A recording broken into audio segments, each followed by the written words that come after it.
Voici la réécriture complète de l'histoire en français, fidèle au texte original, avec un style narratif fluide et émouvant. Un après-midi tardif dans un café chic, des rires remplissent l'air. Un homme simple, vêtu d'un t-shirt gris, entre en tenant un petit bouquet de fleurs. Dans un coin, un groupe de femmes murmure et glousse, « Il est vraiment venu ». L'une d'elles pousse un fauteuil roulant vers la table et dit doucement, « Voyons s'il reste quand même ». Il s'approche, un sourire doux aux lèvres. « Bonjour, je m'appelle Jacques. » La jeune femme dans le fauteuil lève les yeux vers lui. Son regard porte une profonde tristesse. Il se penche, dépose les fleurs sur la table. « On m'a dit que c'était un rendez-vous à l'aveugle, mais je crois qu'on s'est trompé. » Jacques Turner a 38 ans. Il est père célibataire et tient un petit garage automobile en périphérie de la ville. Ses mains sont calleuses à force de réparer des moteurs et de changer des vidanges. Ses vêtements sont simples, sa vie est simple, mais son cœur, lui, est tout sauf ordinaire. Ses amis pensaient que ce serait amusant de lui organiser un rendez-vous surprise. Ils en riaient autour d'une bière, faisaient des blagues, disaient qu'il devait sortir un peu plus. Ce qu'ils ne lui ont pas dit, c'est que tout cela n'était qu'une mauvaise farce, une plaisanterie cruelle imaginée par ceux qui prétendaient être ses amis. De l'autre côté de la ville vit Clara Lann. Elle a 31 ans et dirige Lann Corp, l'une des entreprises technologiques à la croissance la plus rapide de la région. Elle est brillante, ambitieuse, pleine de succès. Mais il y a 3 ans, un accident de voiture a tout changé. L'accident l'a laissée paralysée à partir de la taille. Depuis, elle se montre rarement en public. Elle dirige son empire depuis l'ombre, par visioconférence et avec l'aide d'assistants. Ses amis voulaient l'aider. Ils disaient qu'elle devait sortir, redevenir normale. Alors ils l'ont convaincue d'accepter un rendez-vous à l'aveugle. Ils ont promis que ce serait amusant, sans danger. Ce qu'ils ne lui ont pas dit, c'est qu'ils voulaient tester si quelqu'un pouvait voir au-delà du fauteuil roulant. Jacques a une fille, elle a 9 ans. Elle a les yeux brillants de sa mère et la douceur de son père. La femme de Jacques est décédée quand elle n'avait que 3 ans. Depuis, il n'y a plus que 2 contre le monde. Ella est d'une sagesse incroyable pour son âge. Un jour, elle a dit à son père une phrase qu'il n'a jamais oubliée. « Ne te moque jamais de quelqu'un qui est différent, papa. Être différent ne veut pas dire être moins. » Ces mots vivent dans le cœur de Jacques chaque jour. Avant de partir pour ce rendez-vous, Ella lui a donné quelque chose, un mouchoir qu'elle avait brodé elle-même. Les points étaient un peu tordus, mais le message était clair. Les cœurs forts marchent plus loin. Jacques l'a soigneusement plié et glissé dans sa poche. Dans ce café chic, Jacques se sent déplacé. Les sols en marbre brillent, les meubles sont luxueux, tout le monde semble à sa place, sauf lui. Mais il est venu pour une raison, quelqu'un devait se présenter à ce rendez-vous. Quelqu'un devait être gentil. Clara est assise près de la fenêtre dans son fauteuil roulant. Elle regarde les gens passer dehors, des couples main dans la main, des enfants qui courent, un monde qui continue d'avancer alors qu'elle se sent coincée. Ses soi-disant amies sont assises à une table voisine. Elles observent, elles attendent de voir ce qui va se passer quand Jacques comprendra la blague. L'une d'elles murmure assez fort pour que Clara l'entende. Ça va être intéressant. Clara ferme les yeux. Elle sait que c'était une erreur. Elle aurait dû rester chez elle. Elle aurait dû se douter qu'on ne pouvait pas leur faire confiance. Mais la porte s'ouvre. Jacques entre avec son t-shirt gris et son petit bouquet. Il a l'air nerveux. Il regarde autour de lui, et il la voit. Pendant un instant, le temps s'arrête. Clara attend la déception sur son visage, qu'il fasse demi-tour, qu'il parte, qu'il la laisse humilier. Mais ça n'arrive pas. Au lieu de cela, Jacques sourit. Un vrai sourire, un sourire gentil. Il marche droit vers elle. Il arrive à la table, pose les fleurs délicatement. « Bonjour, je m'appelle Jacques. » Clara lève les yeux vers lui, cherchant sur son visage de la pitié, de la politesse feinte, n'importe quoi qui confirmerait ce qu'elle croit déjà, que ce n'est qu'une autre blague.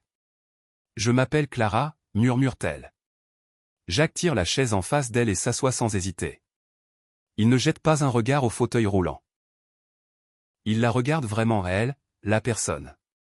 À la table voisine, ses amis se donnent des coups de coude. L'une sort son téléphone et commence à filmer. Elles attendent le moment où Jacques trouvera une excuse et s'en ira. Mais Jacques reste. Alors, dit-il d'une voix chaleureuse, mes amis m'ont dit que c'était un rendez-vous à l'aveugle. Je suppose que les tiens ont fait la même chose? Clara hoche lentement la tête. Quelque chose comme ça. Jacques sourit. J'espère qu'ils t'ont donné de meilleures infos qu'à moi. Je suis arrivé en pensant qu'on se retrouvait dans un dîner. Il m'a fallu 20 minutes pour réaliser que cet endroit ne sert pas de burger. Malgré elle, Clara laisse échapper un petit rire, le premier vrai rire depuis des semaines. Dans un coin, quelqu'un glousse.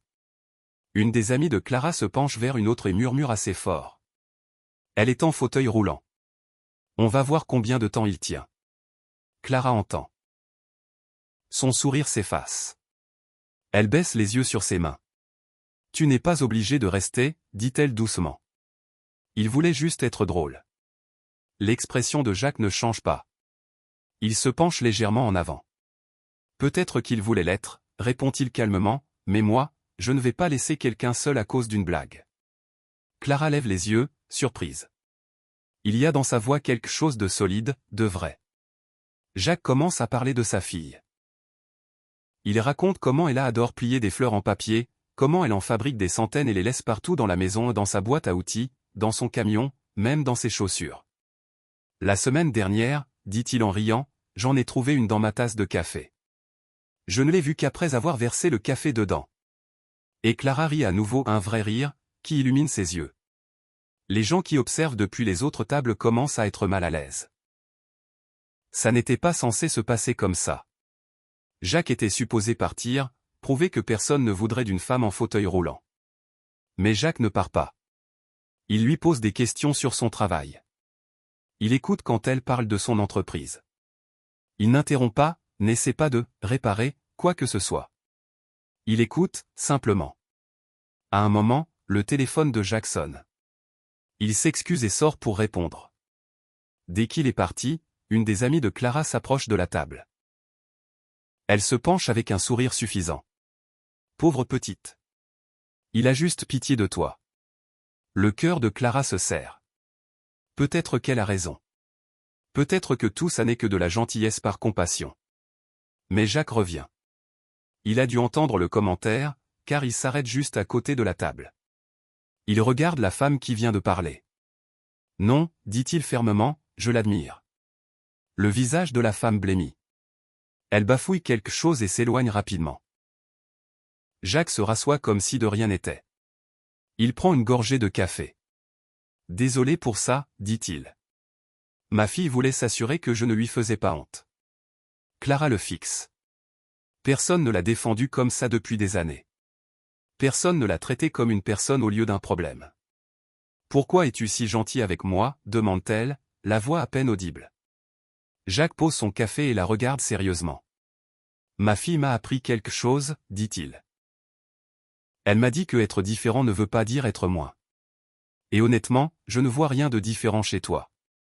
Je vois quelqu'un d'intelligent, de drôle, quelqu'un qui s'est présenté même quand elle n'en avait probablement pas envie. Clara sent les larmes monter.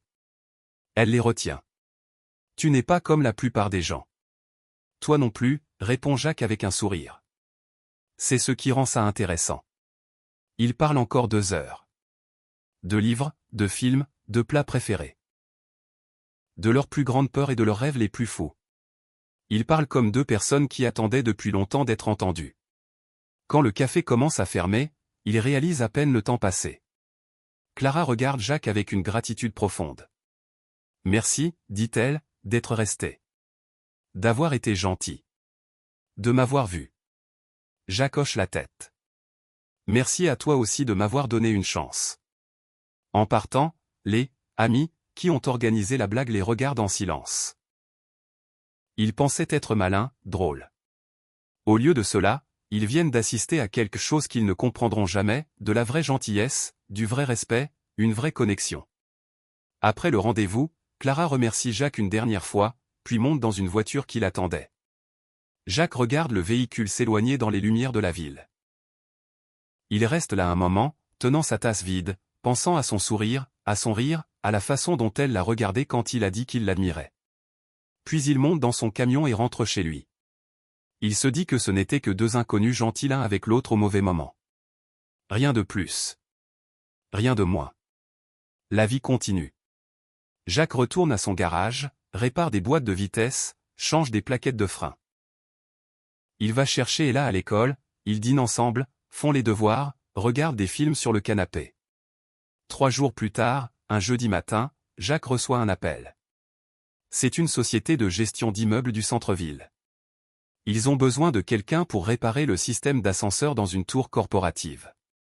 Gros chantier, bon salaire. Jacques accepte immédiatement. Il a besoin du travail. L'immeuble est immense, tout en verre et acier. Le genre d'endroit où des gens importants prennent des décisions importantes. Jacques se sent déplacé dès qu'il passe les portes tournantes. Une femme en tailleur strict l'accueille à la sécurité. « Vous êtes là pour la réparation des ascenseurs ?»« Oui, madame. »« Suivez-moi. » Elle le conduit à travers le hall, devant des œuvres d'art coûteuses et des colonnes de marbre. Ils prennent un ascenseur jusqu'au 15e étage. Quand les portes s'ouvrent, Jacques voit un long couloir avec des bureaux vitrés givrés de chaque côté. Au fond, une salle de conférence. La femme désigne la porte. Ils vous attendent là-dedans. La PDG veut approuver personnellement toutes les modifications du bâtiment. L'estomac de Jacques se noue. Il n'était pas préparé à rencontrer des cadres. Il pensait juste travailler dans une gaine technique. Mais il hoche la tête et avance. La porte est ouverte. À l'intérieur, une longue table entourée de gens en costume avocat, manager, membres du conseil. Tout le monde a l'air cher, important. Et au bout de la table, dans un fauteuil roulant, est assise Clara. Jacques se fige dans l'encadrement de la porte. Clara lève les yeux. Pendant un instant, aucun des deux ne parle. La salle devient silencieuse. Tout le monde se tourne vers Jacques, puis vers Clara, puis de nouveau vers Jacques. Un membre du conseil murmure à son voisin. C'est la PDG. L'esprit de Jacques tourne à toute vitesse. PDG. La femme du café. Celle qu'il pensait être juste une amie jouant une mauvaise blague. Clara porte un tailleur gris sur mesure, les cheveux tirés en arrière. Elle a l'air puissante, professionnelle et totalement différente de la femme vulnérable qu'il a rencontrée quelques jours plus tôt. Mais ses yeux sont les mêmes, doux, curieux, vrais. « Monsieur Turner, » dit Clara d'une voix assurée, « entrez, je vous en prie. » Jacques avance, sa boîte à outils à la main. Il sent tous les regards sur lui. Il doit avoir l'air ridicule avec ses bottes de travail, son jean taché et son t-shirt floqué au nom de son garage. Clara désigne une chaise vide. « Asseyez-vous, je vous en prie. » Jacques s'assoit lentement, pose sa boîte par terre. Clara regarde autour de la table, puis revient à Jacques. « Mesdames et messieurs, voici Jacques Turner. Nous nous sommes rencontrés il y a quelques jours. » Des murmures parcourent la salle. Clara poursuit, calme mais ferme. « Monsieur Turner m'a traité comme une personne, pas comme une PDG, pas comme quelqu'un à plaindre, pas comme quelqu'un à réparer. Il m'a traité avec dignité et respect, quelque chose que je n'ai pas ressenti depuis très longtemps. » Jacques ne sait pas quoi dire. Il écoute. Un cadre se racle la gorge. « Mademoiselle Lannes, avec tout le respect que je vous dois. » Qu'est-ce que cela a à voir avec la réparation des ascenseurs? Clara sourit légèrement. Tout. Elle se rapproche de la table et sort un dossier. Depuis 6 mois, nous développons une nouvelle initiative, un projet humanitaire centré sur l'accessibilité et la dignité des personnes en situation de handicap. Nous cherchions quelqu'un pour le diriger, quelqu'un qui comprend vraiment ce que signifie la dignité. Elle regarde Jacques droit dans les yeux. Je veux que ce soit Monsieur Turner. La salle explose. Les cadres parlent tous en même temps, choqués, confus. Un homme se lève. Mademoiselle Lannes, c'est un mécanicien. Les yeux de Clara se glacent. Et vous êtes un homme qui vient de m'interrompre. Lequel de nous deux est incompétent? L'homme se rassoit. Clara se tourne vers Jacques, son expression s'adoucit. Vous n'avez pas à répondre maintenant. Mais je suis sérieuse. Vous savez déjà ce dont ce projet a besoin. Vous savez comment traiter les gens comme s'ils comptaient. C'est plus précieux que n'importe quel diplôme ou titre. Jacques retrouve enfin sa voix. Je ne comprends pas, pourquoi moi? Clara se rapproche de lui. Elle parle doucement, mais tout le monde entend. Parce qu'il y a 3 jours, vous m'avez vu, pas mon fauteuil, pas mon handicap, pas mon entreprise. Juste moi. Et vous avez choisi la gentillesse quand tous les autres ont choisi la cruauté. Jacques pense à Ella, au mouchoir dans sa poche, aux leçons de sa fille. Les cœurs forts marchent plus loin, murmure-t-il. Les yeux de Clara s'écarquillent. Quoi? Jacques sort le mouchoir et le montre les poings tordus, le message simple. Ma fille a fait ça. Elle me rappelle tous les jours que la gentillesse n'est pas une faiblesse, c'est une force. Clara fixe le mouchoir, puis regarde Jacques, les larmes aux yeux. Ta fille a raison. Et toi aussi.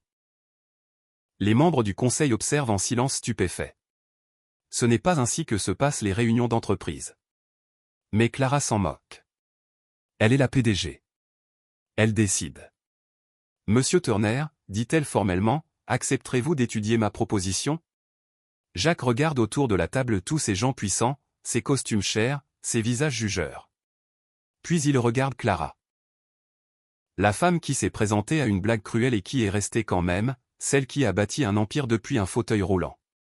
Oui, dit-il. J'y réfléchirai. Clara sourit, un vrai sourire qui illumine ses yeux. Bien.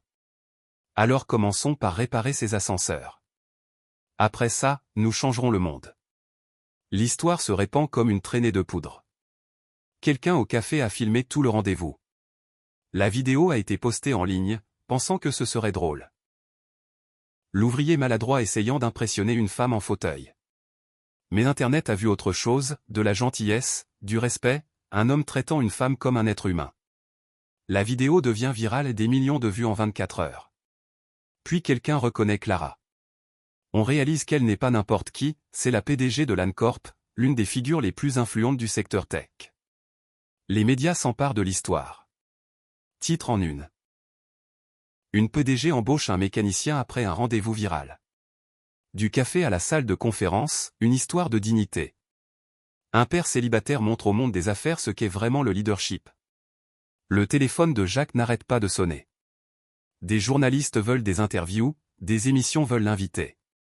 Son garage est soudain envahi de clients qui veulent le soutenir. Ses anciens clients disent fièrement, ça fait des années que je vais chez Jacques. Il a toujours été comme ça. Une chaîne locale fait un reportage sur son garage. On interviewe les voisins, les professeurs d'Ella. Tout le monde a du bien à dire. Mais les appels les plus surprenants viennent de ceux qui ont organisé le rendez-vous. Les amis de Clara commencent à contacter Jacques. Messages, appels, excuses. Certaines envoient des fleurs, des cadeaux. Toutes veulent le pardon. L'une d'elles se présente même au garage, celle qui avait dit que Jacques avait pitié de Clara.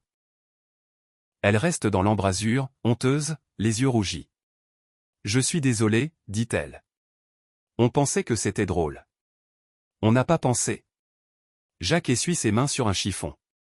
Il n'a pas l'air en colère, juste déçu. Vous n'avez pas pensé quoi? Qu'elle méritait du respect? Qu'elle était une vraie personne avec de vrais sentiments? La femme baisse les yeux. On s'est trompé. On s'est tellement trompé. Oui, dit Jacques doucement.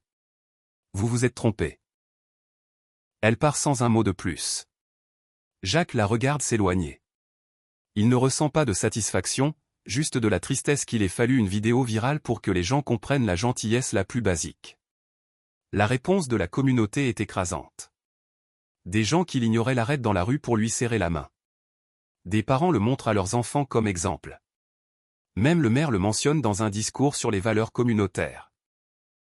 Mais le plus beau moment arrive 3 semaines après la vidéo virale. Jacques est chez lui avec Ella quand on frappe à la porte. Il ouvre, Clara est là, sur le seuil, souriante dans son fauteuil. Bonjour, dit-elle. J'espère que je ne dérange pas.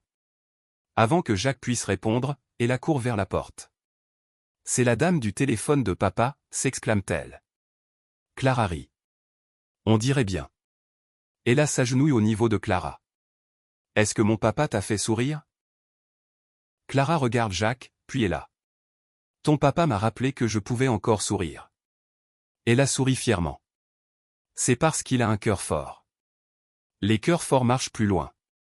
Je lui ai appris ça. Les yeux de Clara s'emplissent de larmes. Tu as tout à fait raison. Et tu es très sage. Je sais, répond Ella avec assurance. Puis elle serre Clara dans ses bras sans hésiter. Clara se fige un instant, puis enlace la petite fille et la serre fort. Elle ne se souvient plus de la dernière fois qu'on l'a enlacée sans la traiter comme si elle allait se casser. Jacques observe depuis l'embrasure, le cœur plein. Ce soir-là, les trois s'installent dans le jardin de Jacques. Ils mangent une pizza, rient, racontent des histoires. Ella s'endort sur les genoux de Clara. Clara baisse les yeux sur la petite, puis regarde Jacques. « Merci », murmure-t-elle. « De quoi ? » « De m'avoir vu. D'être resté. D'avoir appris à ta fille à être gentille. » Jacques sourit. « C'est elle qui me l'a appris en premier. » Un an plus tard, Jacques se tient devant un beau bâtiment aux grandes fenêtres et aux rampes d'accès. L'enseigne indique « Fondation Lannes Centre pour la dignité et l'indépendance ». Ella lui tient la main. Elle a 10 ans maintenant, plus grande, toujours aussi sage. « Tu es nerveux, papa ?»« Un peu, avoue Jacques. »« Ne le sois pas, dit Ella. Tu es doué pour ça. » Elle a raison. Au cours de l'année écoulée, Jacques a dirigé le projet humanitaire. Il a aidé à concevoir des logements accessibles, créer des programmes de formation professionnelle pour les personnes handicapées. Il a changé des centaines de vies. Mais aujourd'hui est spécial, c'est l'inauguration. À l'intérieur, la salle est pleine, familles, leaders communautaires, personnes en fauteuil, avec des cannes, avec des chiens d'assistance. Tout le monde est le bienvenu. Jacques aperçoit Clara près de l'estrade. Elle est debout, vraiment debout. Elle porte des prothèses aux jambes. Elle a travaillé des mois en rééducation pour arriver là. Elle utilise encore son fauteuil la plupart du temps, mais aujourd'hui, elle a voulu se tenir debout. Quand elle voit Jacques et Ella, son visage s'illumine. Elle marche lentement vers eux, chaque pas est mesuré, prudent, mais confiant. Ella court vers elle. « Tu marches. » Clara s'agenouille avec précaution et serre Ella dans ses bras. « Oui. Parce que quelqu'un m'a appris que la force, ce n'est pas abandonner. » Elle lève les yeux vers Jacques. « Merci pour tout. » Jacques l'aide à se relever. « Je n'ai rien fait de spécial. Je me suis juste présenté. » C'est exactement ce qui a tout changé, répond Clara. La cérémonie commence. Clara prononce un discours. Elle parle de dignité, de respect, de seconde chance. « Il y a un an, dit-elle, j'étais assise dans un café, attendant l'humiliation. À la place, j'ai trouvé de l'espoir. Un homme m'a montré que la gentillesse n'est pas de la pitié, c'est une force. Et cette force peut changer le monde. » Elle désigne Jacques. Cet homme n'a pas vu une PDG. Il n'a pas vu un fauteuil roulant. Il a vu une personne. Et grâce à cela, des centaines de personnes ont maintenant un endroit où elles sont vues aussi. La foule applaudit. Jacques sent ses joues chauffer. Il n'est pas habitué à tant d'attention. Après la cérémonie, les trois se dirigent vers un lac voisin. Clara utilise à nouveau son fauteuil, elle est fatiguée d'avoir marché, mais heureuse. Il s'assoit au bord de l'eau. Le soleil se couche, le ciel se teinte d'orange et d'or. Clara regarde ses prothèses. Le métal capte la lumière comme de l'espoir, comme des possibilités, comme une seconde chance. Il pensait se moquer de moi, dit Jacques doucement. Clara prend sa main. Mais la vie préparait quelque chose de bien plus grand. Ella prend l'autre main de Clara. Ils restent assis là, tous les trois, tandis que le soleil disparaît à l'horizon. Trois personnes brisées de différentes façons. Trois personnes qui se sont trouvées quand elles en avaient le plus besoin. Trois personnes qui prouvent que la gentillesse peut réécrire le destin. Abonnez-vous si vous croyez que la gentillesse peut réécrire le destin. Cœur jaune.